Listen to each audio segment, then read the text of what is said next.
Let's take a moment to acknowledge everything matches, from my amino acids, to my pants, to my hammock, which never happens, so I'm celebrating internally. Today is a public service announcement on safety for our hammock. I've said this before, I'll say it every time I flip upside down. Backs of the hands to the floor.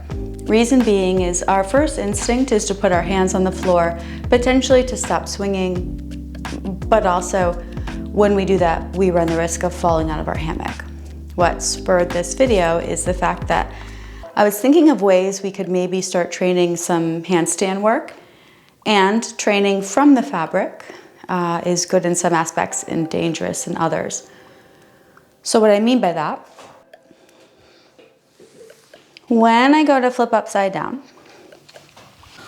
as I come into my back straddle, I'm actually gonna tuck the backs of my knees in for today. If I put weight into my hands, I then lose the pressure against my fabric.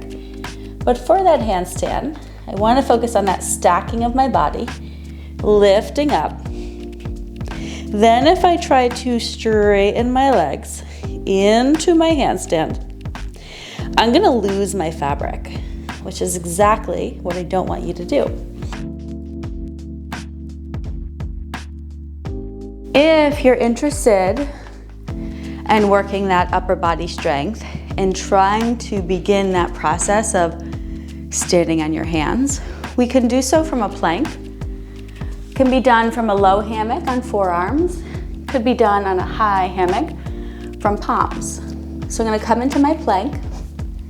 Now focus on that stacking effect, using those abdominals, pushing the ground away.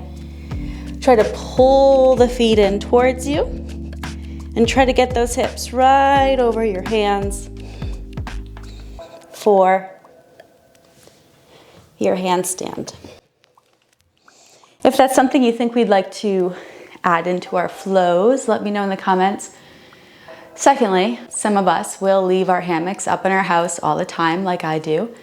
If you have children or you have company come over, it's very tempting to want to jump in here, flip upside down, do whatever. The first thing they're probably going to do is put their hands on the floor, and then they're going to potentially fall out. So making sure that you are mindful of company or children and the hazards that come along with having a hammock in your house. Keeping you safe and hopefully flowing again with you soon. Until then, namaste.